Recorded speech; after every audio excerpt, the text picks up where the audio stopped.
Salam Bapak Ibu yang diberkati Tuhan, pernah mendengar pernyataan ini?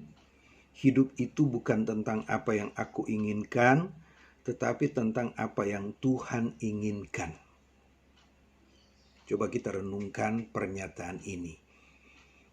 Hidupku ini bukan berbicara tentang apa yang aku inginkan, tetapi berbicara tentang apa yang Tuhan inginkan. Kira-kira kita sudah satu frekuensi dengan Tuhan? Satu gelombang dengan Tuhan? Jika kita belum satu frekuensi dengan Tuhan, belum satu gelombang dengan Tuhan, belum satu irama dengan Tuhan, belum satu kata, belum satu perasaan, satu pikiran, satu gagasan dengan Tuhan, maka pernyataan ini hanya tinggal ucapan, belum sampai menjadi gaya hidup. Mengapa demikian? Karena pernyataan ini bukan hal yang mudah. Artinya mudah kita ucapkan, mudah kita perkatakan, tetapi ketika kita realisasikan dalam hidup kita, ini butuh perjuangan. Butuh perjuangan. Karena pada saat kita berbicara hidup itu bukan tentang apa yang aku inginkan, tetapi tentang apa yang Tuhan inginkan, ya. Di situ kita sedang berjuang untuk menyesuaikan diri dengan keinginan Tuhan. Untuk menyesuaikan diri dengan kehendak Tuhan. Untuk menyesuaikan diri dengan apa yang Tuhan mau aku lakukan. Jadi bukan Tuhan sebagai pencipta yang harus menyesuaikan dirinya dengan kemauan kita, tapi kita sebagai ciptaan yang harus menyesuaikan keinginan kita dengan keinginan Tuhan. Supaya apa? Supaya kita melakukan hal-hal yang diinginkan Tuhan, hal-hal yang dikehendaki Tuhan, supaya kita melakukan betul-betul apa yang berkenan dan menyenangkan dan menyukakan hati Tuhan.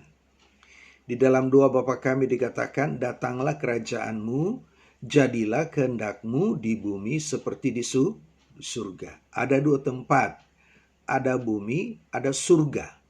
Surga sebagai tempat Allah bertakhta, berkerajaan, kemudian bumi sebagai tempat manusia dilahirkan, bertumbuh, bekerja, bersekolah, membangun rumah tangga, mencari uang, ya, mengurus usaha, berbisnis, dan kegiatan-kegiatan lainnya itu di bumi.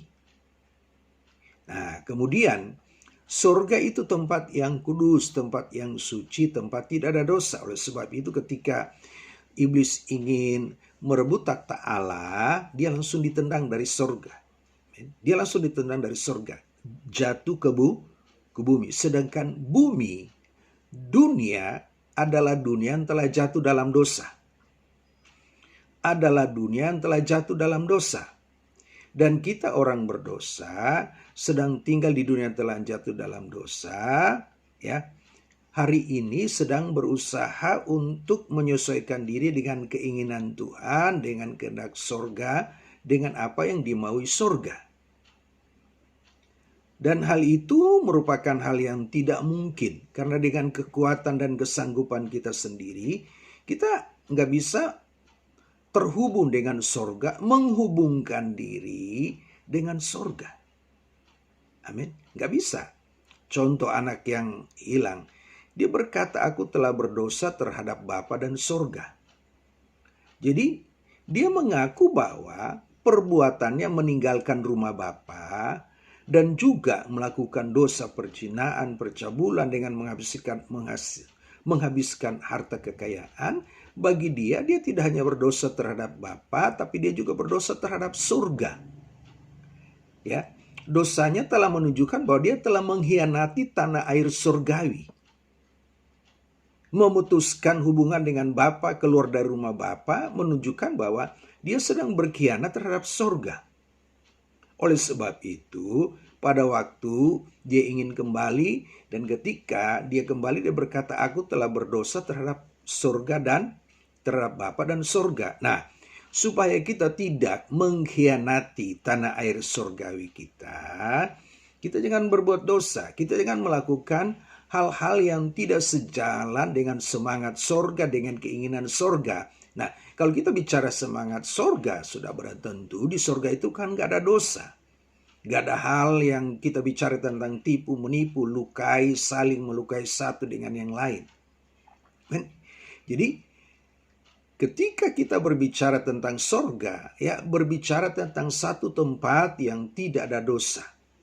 Dan itu harus terjadi di bumi. Oke, kita tinggal di dalam dunia sudah jatuh dalam dosa. Nah, supaya kita berbeda dengan dunia dan kita tidak melakukan hal-hal yang kotor dan najis seperti dunia, Allah berkata, Yesus berkata, aku memilih kamu dari dunia.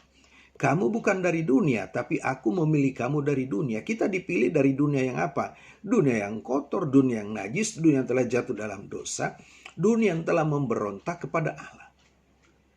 Mengapa Yesus memilih kita dari dunia yang telah jatuh dalam dosa? Sehingga dia berkata, kita bukan dari dunia. Ya. Yesus memilih kita dari dunia yang telah jatuh dalam dosa supaya apa? Ya, kita itu bisa menghubungkan. Hidup kita itu terhubung, setiap hari terhubung. Connect dengan sorga. Setiap hari terhubung dengan Allah Bapa di surga. Sehingga walaupun kita hidup di dunia yang berdosa, ya, sebagai orang yang sudah ditebus, hidup kita berbeda. Ada varian, ada perbedaan yang membuat kita berbeda dengan orang-orang dunia yang belum ditebus. Tapi kita sebagai orang yang sudah ditebus, mengalami penebusan Kristus, yang menerima penebusan Kristus, terhisap dalam penebusan Kristus, Bapak Ibu yang di Tuhan Yesus kasihi, itulah sebuah momentum kesempatan untuk apa? Kita membangun hubungan dengan surga. Jadi yang harus kita lakukan, kita harus menyesuaikan diri. Kita harus mencari titik koordinat. Kalau di kompas, titik koordinat itu utara, selatan, barat, timur. Supaya saya bisa berhadapan muka dengan Yesus, ya. Yesus berada di utara, saya harus berada di selatan supaya bisa berhadapan. Ketika Tuhan Yesus berada di timur, saya harus berada di barat. Demikian juga sebaliknya, supaya apa? Bisa berhadapan muka dengan muka, dapat melihat kemuliaan dan kesucian Tuhan. Itu titik koordinat. Amen. Itu yang pertama. Dan kedua, tidak hanya saya berada di selatan untuk memandang Yesus yang ada di utara, saya juga harus berada di utara. Amin. Saya juga harus berada di utara sehingga apa?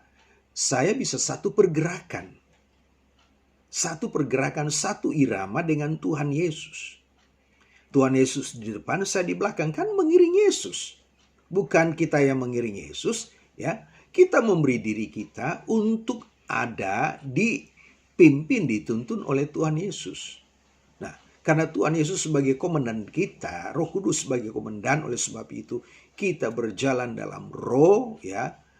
Yang harus berada di depan kita bukan diri kita orang berdosa, tetapi Tuhan Yesus yang sudah menebus kita dari dosa. Dia harus berada di posisi di depan. Maksudnya Tuhan Yesus di depan supaya apa? Saya bisa mencontoh, bisa mengikut apa yang Tuhan Yesus lakukan karena saya jadikan dia itu teladan. Ya. Jadi perjuangan kita dari hari lepas hari supaya apa? Hidup kita senantiasa terhubung dengan sorga.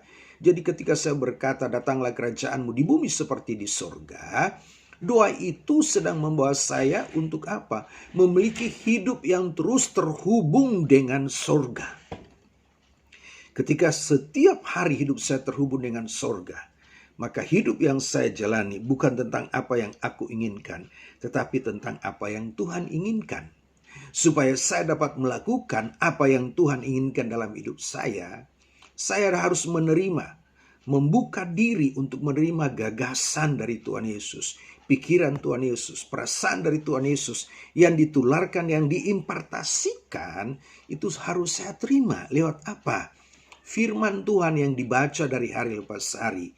Firman Tuhan itu kan ungkapan perasaan Tuhan kepada kita orang berdosa.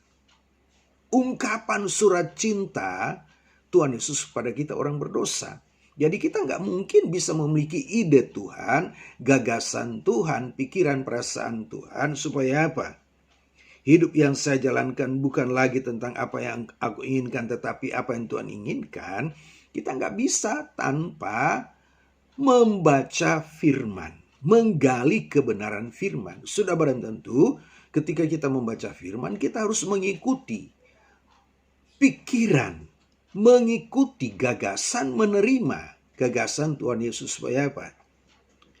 Saya hanya memiliki satu kebutuhan, satu keinginan. Jangan banyak keinginan. Kita ini korban dari keinginan kita sendiri. Loh, kenapa? Banyak keinginan. Seperti Doraemon, mau ini, mau itu. Jujur, satu keinginan, satu kebutuhan, ketika kita menjadikan Yesus sebagai kebutuhan, keinginan, aja kita terseok-seok untuk melakukan satu kebutuhan tersebut. Tetapi sekalipun terseok-seok, itu adalah pilihan yang tepat. Jadi ketika aku harus memilih, aku nggak memilih dunia, karena kalau aku memilih dunia, aku akan menjadi korban bersama dengan dunia. Ketika aku memilih dosa, maka dosa itu akan mengorbankan hidup saya. Oleh sebab itu, dalam keadaan apapun, saya tetap memilih Yesus. Memilih Yesus. Memilih Yesus. Supaya apa?